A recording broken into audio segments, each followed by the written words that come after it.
예수님께서 바리새인의 집에 초대를 받았습니다.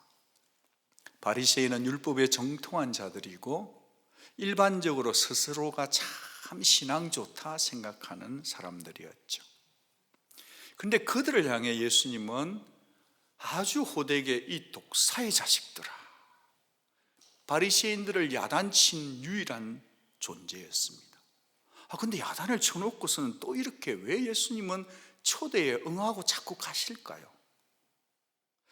여러분, 누가복음 안에만 해도 예수께서 바리새인들의 집에 초대받은 것이 여러 장면입니다. 여러 장면이에요. 그런데 갈 때마다 바리새인들은 터집 잡고 댓글 걸고 이슈화하는 거예요. 안 가시면 될 텐데 왜 자꾸 가시는지 모르겠어요. 11장에도 가보니까 실컷 잘했는데 식사 전에 손 안 씻었다고 터집 잡는 거예요. 비난을 하시는 거죠. 14장에는 또 몸이 퉁퉁 불어있는 중증에 있는 수종병 걸린 자를 고치자마자 안식일에 그러면 안 된다고 또 터집 잡고 태클 거는 거죠. 오늘 본문에도 마찬가지예요. 분위기가 영 푸대접이에요. 그런데 왜 예수님은 이런 푸대접, 이런 비난, 이런 태클, 이런 터집 잡을 것을 뻔히 알면서도 예수님은 초대를 거부하지 않으신 이유가 뭘까요, 도대체? 한 영혼이라도 더 건지시겠다는 거예요. 영혼을 사랑하기 때문에 설사 자신을 대적하고 터집 잡는 바리새인일지라도 초대에 응해 주시는 예수.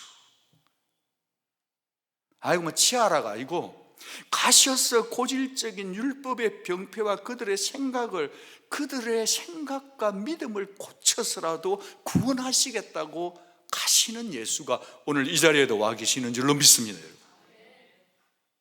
어쨌든 간에 그런 컨텍스트 속에서 그 식사 초대 자리에서 예수님의 마음이 아주 시원해지는 일이 일어났어요. 그 시원해진 이유는 바리새인이 아주 시원한 이스라엘 프루츠 펀치를 만들어서 시원한 게 아닌 거죠. 정성껏 바리새인이 차린 식사 때문이 아니라 초대받지 못한 여인의 등장과 그녀의 대담한 행동 때문에 주님 마음이 시원해졌어요. 한번 보죠. 예수께서 바리새인의 집에 앉아 계심을 알고 향유를 담은 옥합을 가지고 와서 예수의 뒤로 그 발 곁에 서서 울며 눈물로 그 발을 적시고 자기 머리털로 닦고 그 발에 입 맞추고 향유를 부었다. 사진 한 장처럼 너무 디테일하지 않아요? 여러분, 유대인들은 주로 이렇게 비스듬히 누워서 식사를 해요. 그게 아마 좋은가 봐요. 위가 그쪽으로 가나 봐요. 자, 그렇게 있는데 그 다 누워 있는데 웬 여자가 예수 발치 뒤에 떡 서 있는 거예요. 이것 자체도 지금 이게 터집거리가 왕터집이에요. 여러분, 그 당시에는 여자들의 식사하는 곳과 남자들의 식사하는 방이 달랐습니다. 이 여자가 이곳을 올려가면 남자들을 발을 건너서 넘어와야 됐다는 사실을 놓치면 안 되는 거죠. 게다가 다 보이는데 이 여자가 무슨 사연인지 모르지만 눈물을 막 폭포처럼 툭툭툭툭 발등에 떠뜨리는 거예요. 성경에 사람 눈물로 발등을 적셨다 하니까 아유 설마. 근데 저는 누가를 존중합니다. 누가는 참 정확하게 성경을 기록하는 존재거든요. 여러분, 게다가 이 여자는 머리카락을 유대인들은 풀지 않아요. 머리카락을 풀면 천박한 여성이거든요. 그런데도 이 여자는 자기의 눈물로 적셔진 예수의 발을 자기 머리카락으로 수건 삼아 발을 닦더라. 그리고 그 발에 뭐예요? 입을 맞춰요. 이 입을 맞춘다는 것은 헬라어 시제, 미알료 시제니까 계속 입 맞추고 있는 거예요. 마치 할아버지가 손녀딸이 너무 예쁘니까 하는데 싫어요 하는데 소용없어. 계속 하는 거하고 똑같은 상태입니다. 지금 이게 여러분, 게다가 이 확률을 살짝 바른 정도가 아니라 아예 병을 깨트려서 부는데 되게 비싼 거예요. 그러니까 그 제자들이요, 아니 저게 돈이 얼만데, 아니 저게 얼마짜린데 저 비싼 저 여자 어떻게 된 거 아니야? 제정신이야. 그런 상황이었다는 것을 우리는 압니다. 게다가 그 당시 문화를 보면 그 당시는 여성이 굉장히 천시당하는 문화였습니다.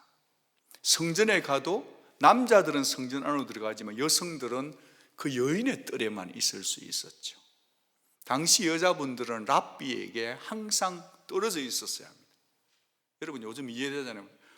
가까이 오지 말고 거기서 얘기해, 그러잖아요. 요즘 시대가 그런 것처럼 그 당시에 그랬다고요. 여성들은 랍비에게 가까이, 말씀 들으러도 가까이 못 갔던 상황이었습니다. 그런 상황 속에 남자들 속으로 밀고 들어온 데다가 그 여자는 동네 사람들이 다 아는 여인이었습니다. 죄를 지은 여인이었고 죄에다가 몸을 바친 여인, 즉 장녀였습니다. 이제 그런데 의아한 것은 뭐냐면 예수님께서 이 여자의 행동을 다 온몸으로 받아주고 있다는 사실인 거죠. 그녀의 행동을 저지하지 않아요. 그냥 묵묵히 다 받아주고 계세요. 여러분이 예수님이라면 그 입장이 어땠을까요? 예수님 입장에서 보면 되게 쑥스러운 일입니다. 부담스러운 일입니다. 왕부담입니다. 벌써 추문당하고 트집 잡힐 게 뻔합니다.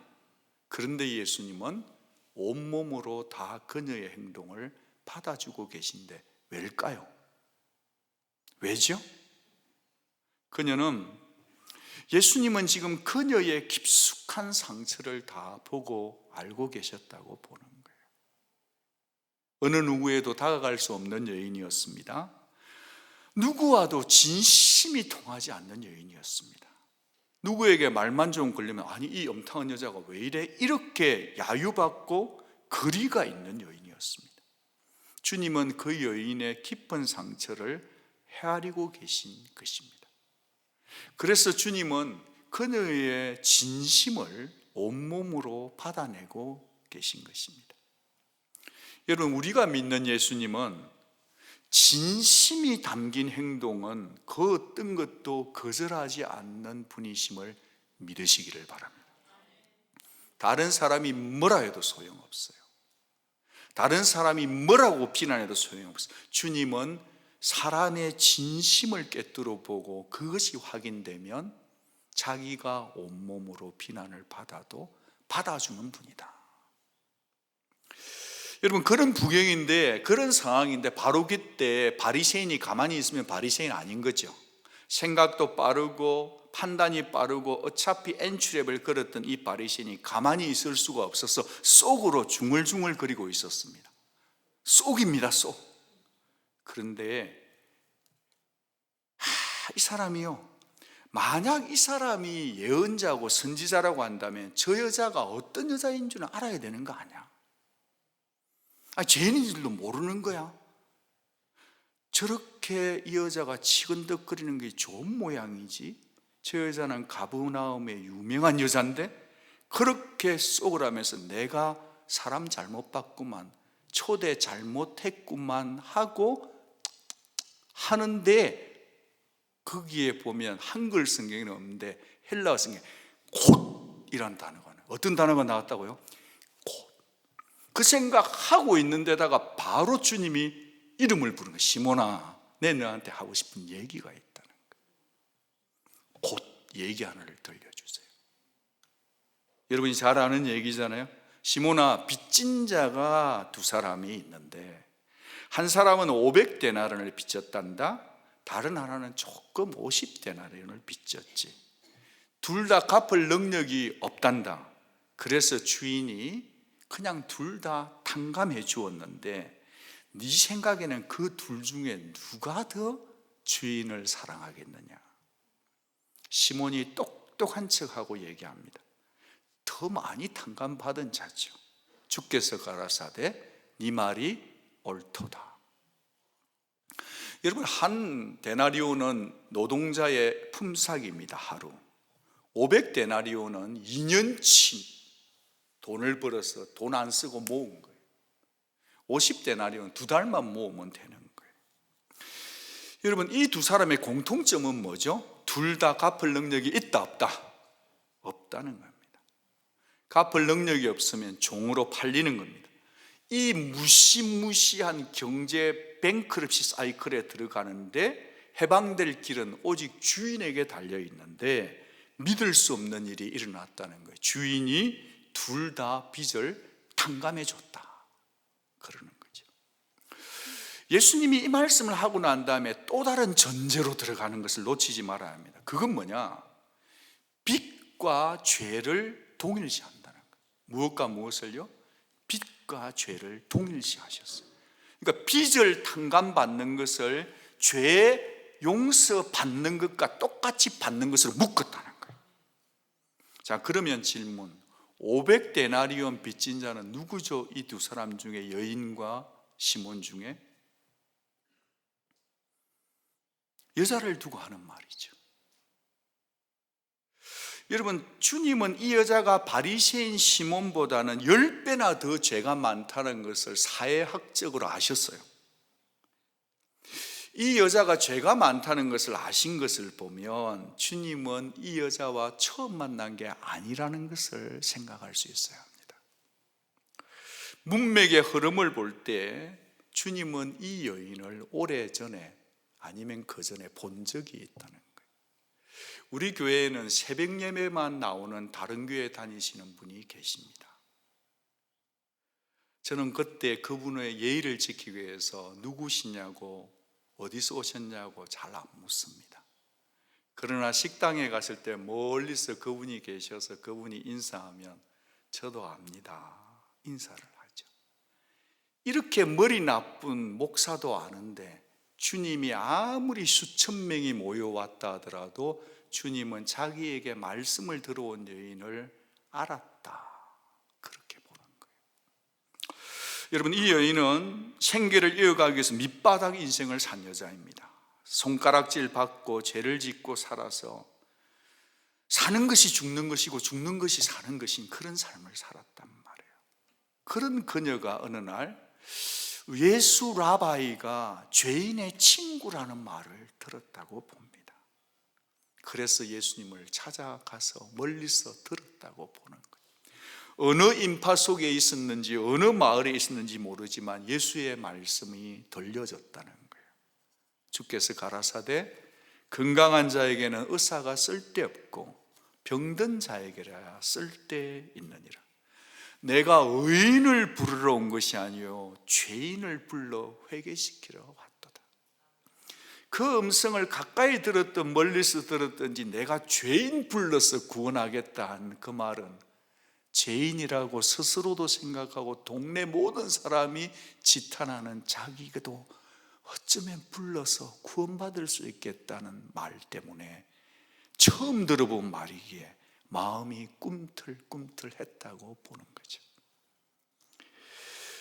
그런데 계속 들려지는 말씀은 너희 가난한 자는 복이 있나니 하나님의 나라가 너희 것이라 하니 나는 부자가 아닌데 나도 하나님 나라. 수고하고 무거운 짐진 자 다 내게로 오라 내가 너를 쉬겠다 하니 나는 밤낮으로 내 몸이 쉬지 못하고 있는데 내 마음이 쉬지 못하는데 저분은 나를 불러주는구나. 무거운 죄짐을 벗어버린 자유, 설명 못할 평강이 똑같은 자리에 있었는데 그녀의 마음속에 변화와 새로운 이상한 신비함이 그녀 속에 있었다고 보는 것입니다. 삶이 바뀐 건 아무것도 없는데 마음이 바뀐 거죠. 주의 말씀 때문에. 그 예수님이 지금 어디에 계셔요? 바리새인 집에 있다는 것, 가까이 와 계신다는 걸 듣고 알고서 급히 향유를 들고 총알처럼 달려갔다 이 말이에요. 이 비브리컬 이미지네이션에 여러분이 동의해 주시기를 부탁을 드립니다. 빚탕감 다 받은 얘기를 하시던 주님이 똑똑한 시몬에게 이렇게 말씀하십니다. 누가복음 7장 44절 46절이네요. 이 여자를 보느냐?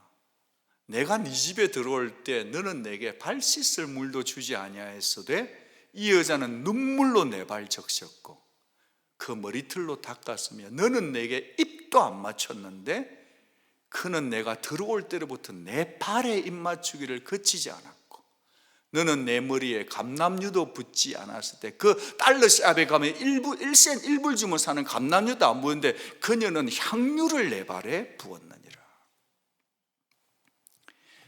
물과 눈물, 볼의 키스와 발의 키스와 싼 감람나무와 비싼 향유를 동원해서 주님이 똑똑한 바리새인 시몬을 설득하고 계시는 것입니다.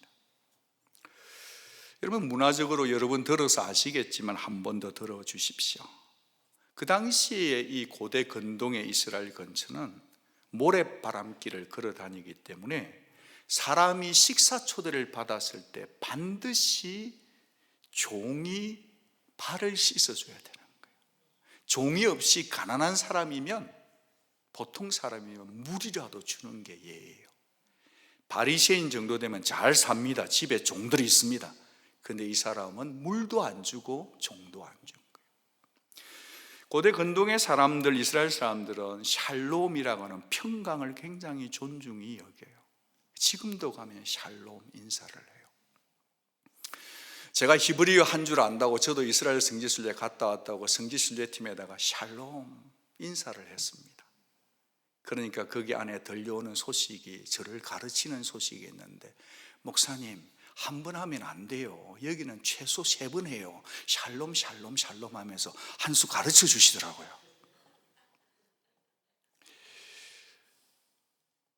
그래요. 여러분, 보통 사람끼리도 볼에다가 키스를 할 때 한 번 안 하고 이쪽 볼 다 하는 게 인지상정인데 초대해놓고 볼에 키스도 하지 않았더라. 볼에도 안 했는데 이 여인은 발에다가 키스를 퍼부었더라. 여러분, 거친 바람에 흥크러진 머리, 태양이 장렬하는 머리가 떳떳할 때 거기에 감람유를 스프레이로 한번 뿌려주면 사람 머리가 시원해지면서 손님 대접을 받는구나, 하스피탈리티를 배우는데, 이 시몬은 그 싼 달러싸에 가도 공짜로도 얹어주는 그것도 안 주는데 이 여인은 가장 소중한 향유를 부었다는 거예요. 머리도 아니고 발에다가. 여러분, 이 문화의 에티켓을 초대해놓고서는 아무것도 안 한 바리새인 시몬과 이 여인의 삶을 대조시키고 있는 거예요. 바리새인 시몬은 초대해놓고 아무것도 안 해서 완전 푸대접이에요.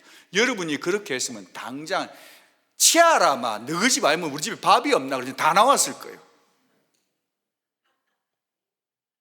그런데 주님이 그 자리에 머물러 계신 이유는 뭘까요? 주님이 거기서 선명한 차이를 통한 복음을 가르쳐 주는 거예요. 누가복음 7장 47절에 보면 그의 많은 죄가 사하여졌도다. 이는 그의 사랑함이 많음이라 사함을 받은 일이 적은 자는 적게 사랑하느니라. 여기서 오늘 제 설교 제목이 나왔습니다. 많은 용서, 많은 사랑이 나왔어요. 여러분, 근데 이 문장을 얼핏 보면 우리가 용서받을 수 있는 근거, 정신 차려야 됩니다. 우리가 용서받을 수 있는 것이 많이 사랑하는 것이 원인이 되고 근거가 되어서 재용서 받는 것으로 오해할 수가 있습니다.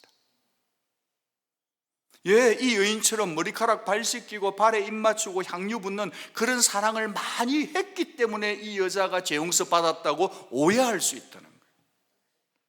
우리도 그럴 수 있습니다. 헌신 많이 하고 헌금 많이 내고 제사함 받고 그래서 열심히 교회 나오고 봉사 많이 하면 그것 때문에 용서받는다고 오해하며 신앙생활 할 수 있다는 거예요. 그것이 필요합니다마는 주님의 말씀의 흐름을 보면 그것이 절대 아닌 거예요. 여러분, 47절 말씀을 같이 한 번만 읽겠습니다.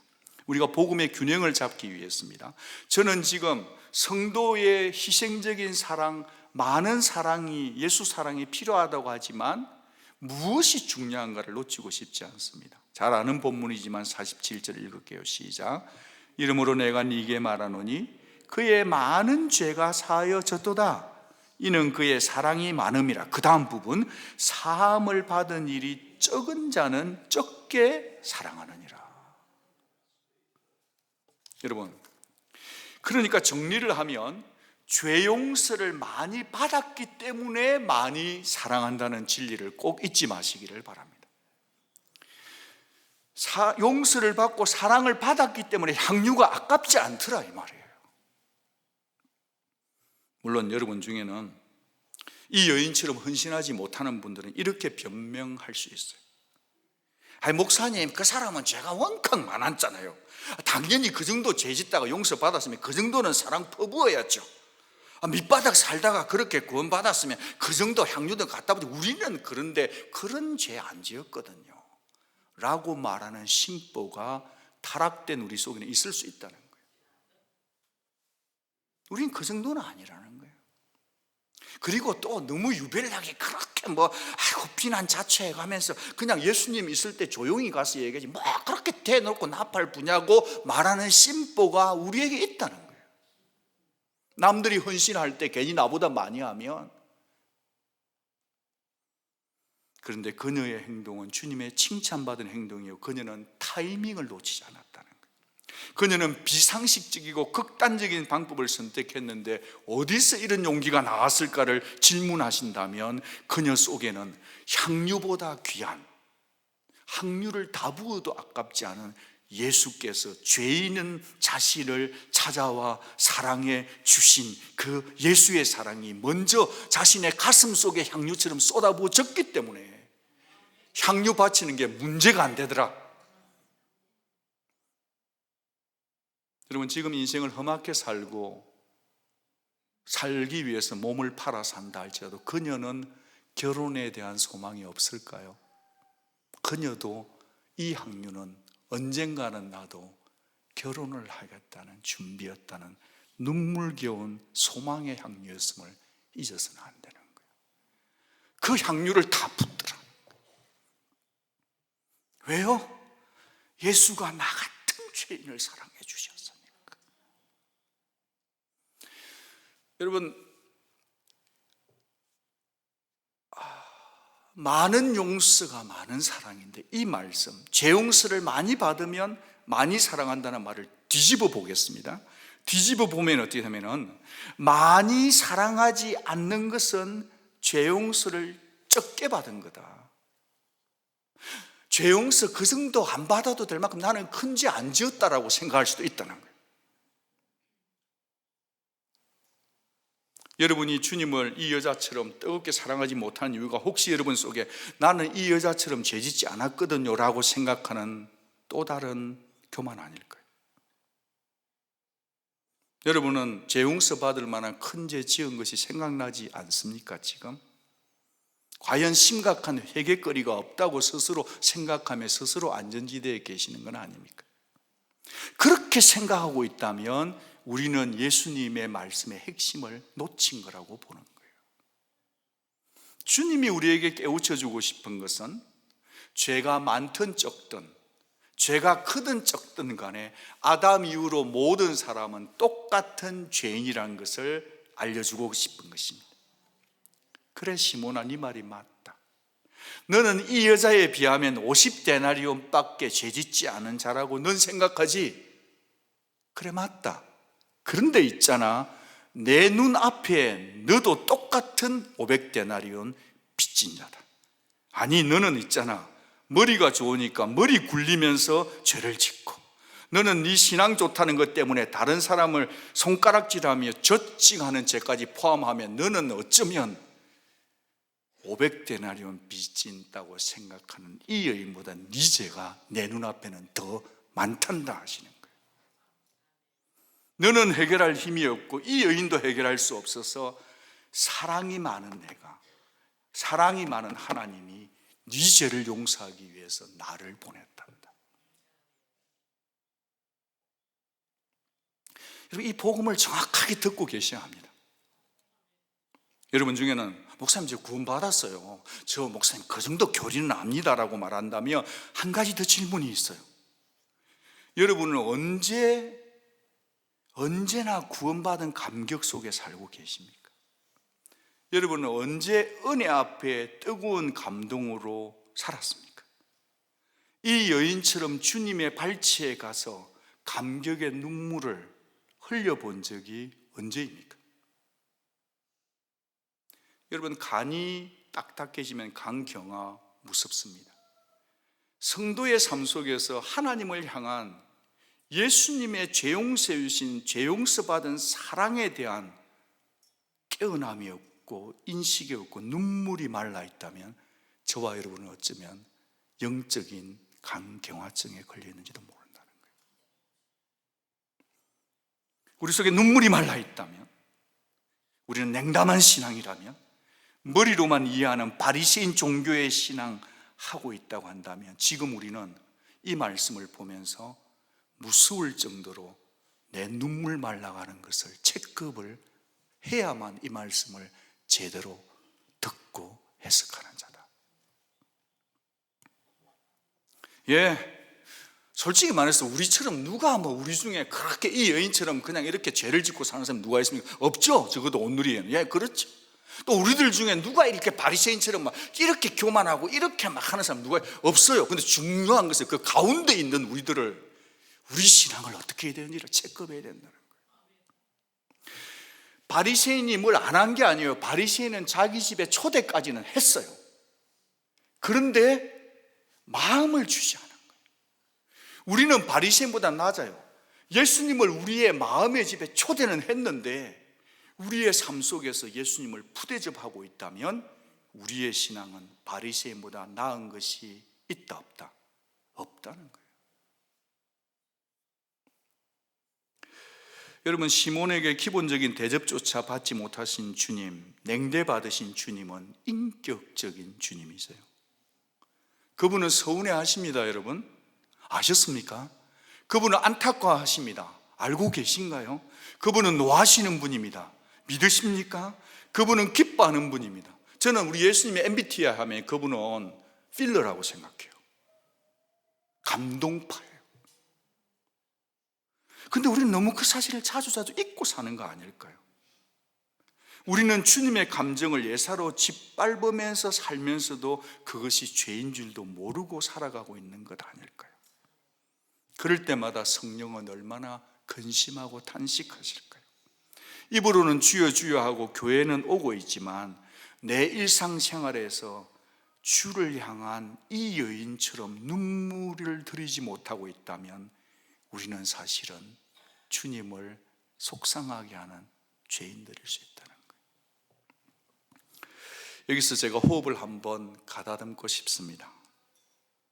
이 사실을 잊고 싶지 않아서 그래요. 여러분, 우리 주님이 흔히 내 감정과 내 생각까지도 다 알고 계시는데 우리는 마치 내가 하나님께 표현하지 않으면 하나님은 내가 얼마나 두려워하고 있는지, 내가 얼마나 지쳐 있는지, 내가 얼마나 우울한지, 내가 얼마나 억울한지, 내가 얼마나 절망적이고 내가 얼마나 혼란스러운지를 모르실 거라고 착각하고 있는 거 아니냐는 거예요. 주님 다 아시는데. 주님이 바리새인이 생각하자마자 곧 얘기했어요. 주님은 이 여인의 마음을 알았기 때문에 단 한마디도 안 했는데 그 진심 어린 마음을 다 받아주는 거예요. 우리 주님은 바리새인의 속마음도 알고 여인이 한마디도 말하지 않아도 다 알아주는 주님이 저와 여러분의 주님인 것을 믿습니다. 마음의 미묘한 생각과 감정의 흐름까지 다 읽어내세요. 이 시대가 참 어려운 시대입니다. 그렇지만 주님이 여러분의 눈물과 마음의 한 자락 한 자락을 다 알고 계신다는 걸 믿으시고 이것을 붙들기를 바랍니다. 여러분이 이렇게 요즘 시대에 말을 할 때 참 조심해서 해야 돼요. 나는 분명히 사랑한다고 저 사람에게 아라고 얘기했는데 거기가 아로 안 받고 이리 받을 때가 많습니다. 그런데 있잖아요, 지금 좀 억울해도 진심으로 사랑해서 말한 거라면 시간이 좀 지나면 다 이해됩니다. 여러분 꼭 진심 어린 말을 하고 진심 담은 삶을 살아가는 분들이 되기를 바라요. 진심은 거짓 없는 마음이거든요. 진심은 진심과 만나요. 우리는 늘 생각할 때 예수 나의 첫사랑 대신에 내 첫사랑 그렇게만 생각했는데, 노래 불렀는데, 헨리 나우에는 성도의 첫사랑이 주님이기 이전에 주님의 첫사랑이 저와 여러분이라네요. 주님의 첫사랑이 저와 여러분이에요. 그 기회에서부터 우리의 신앙은 출발해야 되는 것입니다.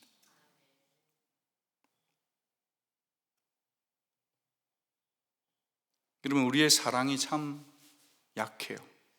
저는 요즘 뭘 보냐 하면, 저를 포함해서 우리 모두가 진짜 이기적인 것을 많이 봐요. 진짜 개인적인 걸 많이 봐요. 가족 간인데요, 다락방 가족이고 교회 식구인데도요, 샌앤토니오 같이 사는 동포들인데요, 코로나 19, 무섭죠. 야, 그 친구 한번 출장 오니까 전부 다 우리가 얼마나 이기적인 것을 다 토해내는데, 세상에 참 우리 모두는 진짜 타락된 이기적인 존재들이에요. 그 사실을 깨닫는데 별로 오래 안 걸리더라고요. 막 코로나 그거 핑계 대가지고 뭐 어떻다 카드라 해가지고 지금, 아유, 우린 진짜 약한 존재들이고 죄인들이에요. 죄인들. 가족 내에도 그렇던데요. 이해는 돼요, 우리가 약하니까. 우리의 진심과 우리의 사랑이란 게 돈 앞에, 세상 앞에, 코로나 19 앞에 한정없이 무너지는 것을 지켜보고 있습니다. 그런 거로 여기 복음이 있으니 들으십시오. 죄값을 없애준 탕감이 내 힘이 아니고 은혜였듯이, 내 죄를 탕감해 준 것이 내 노력이 아니고 은혜였듯이, 여러분의 가족 사랑, 이웃 사랑도 내 힘으로 아니고 오직 하나님의 은혜로만 가능하다는 것을 인정해 주시기를 바라요. 여러분이 이기적인 존재인 것을 인정하십시오. 이 결론 도달하는데 시간이 별로 걸리지 않아요. 그것도 그나마 잘 들으십시오. 누군가를, 내 이웃을 사랑해 보려고 하는 사람들이나 아는 거예요. 아예 이것도 그냥 안 하고 막 대놓고 그냥 물러끄라, 물러끄라, 내 살고 보자 하면 요 뒤에서 바로 팍 묶는 수가 있습니다. 여러분, 너무 이기적으로 살지 마세요. 야, 성경문에 그랬습니다. 주님이 그러죠. 죽고자 하는 자는 살 것이고 살고자 하는 자는 죽을 것이다. 여러분, 죽으라고 하는 얘기 절대 아닙니다. 예수님 말씀입니다. 이 세상 살아갈 때 너무 두려워하지 마세요. 다 죽어요, 다. 어차피 한 번은. 그런데 오늘을 살려는 선택 속에 나도 살아야 되겠지만 다른 사람을 존중해줘서 말도 조심하고 뭐 하나라도 해주고, 그렇게 발버둥 치는 자들만이 내리는 결론이 뭐냐? 내 힘으로는 안 된다. 주님 믿어야 되겠다. 이 사순절 기간에 자주 십자가 사랑 앞에 서기를 초대합니다. 나의 퇴색된 진심이 회복되는 곳, 빛바랜 사랑이 다시 붉게 회복되는 곳은요, 오직 예수 십자가밖에 없습니다. 여러분, 십자가 예수께 가서 금식하고 기도할 때, 그때만 우리는 사랑을 조금 충전받을 수 있는 거예요. 십자가 앞에 가야만 내가 얼마나 큰 죄인인지, 내가 얼마나 죄 용서 받은 존재인지를 깨닫게 된다. 그거 없으면 우리는 남을 정죄하고 그냥 쉽게 말해버린단 말이에요. 주님, 제가 죄인입니다. 나를 불쌍히 여겨주십시오. 사랑의 능력을 주십시오. 지치지 않고 사랑하게 도와주십시오. 비겁하지 않게 해주십시오. 문화를 뛰어넘어 누워서 밥을 먹고 있는 남자들을 건너갔던 그 여인의 미움받을 용기와 사랑을 주십시오. 예수님 사랑하고 이웃 사랑하기 위해 나 자신의 죄를 크게 볼 수 있는 자가 되게 해 주십시오. 하나님은 그런 자를 불쌍히 여기시고 그런 자에게 보호하시고 생명을 주실 것입니다. 그녀의 진심을 다 받아주신 예수님께서 그녀의 진심을 거절하지 않으시고 감동하시는 그 주님 앞에 여러분의 작은 진심을 주님 앞에 드릴 수 있는 우리가 되기를 바랍니다. 여러분 49절을 보면 마지막으로 그 자리에 바리새인 시몬 혼자만 있었던 게 아니고 여러 바리새인들과 여러 사람들이 앉아 있었습니다. 그 가운데 이 말씀을 많은 용서, 많은 사랑, 저는 이 바리새인이 꼭 회개하고 믿었으면 좋겠다는 생각이 들어요. 우리도 마찬가지. 똑같은 말씀을 들었는데 내가 그 여인 같은 자이고 내가 정말 죄가 많았는데 주님이 나를 찾아오셨구나라는 생각을 할 때 그때 비로소 우리는 많은 용서받은 자로 많은 사랑을 주며 이 어려운 시기를 뚫고 갈 수 있는 줄로 믿습니다. 우리 모두가 다 많은 사랑을 줄 수 있는 성도들이 되기를 바라고, 지금이 전도하기 제일 좋을 때입니다. 성도는 두려워하기 위해서 부름받은 존재가 아니에요. 죽음 이유가 보장된 우리들이 그저 살겠노라고 이기적으로 이리 뛰고 저리 뛰고 하면 너의 믿음이나 내 믿음이나 똑같은, 내가 뭐 때문에 예수를 믿냐 하지 않겠어요? 우리 모두가 얼음처럼 차갑게 약속을 지켜가되 마음은 뜨겁고 죽음 이유가 보장된 자들답게, 죄 용서 받은 자들답게 하나님이 지켜주실 것을 믿음으로 선포하며 사랑하며 이 길을 잘 걸어가는 우리 모두가 될 수 있기를 주님의 이름으로 축복합니다. 기도하겠습니다.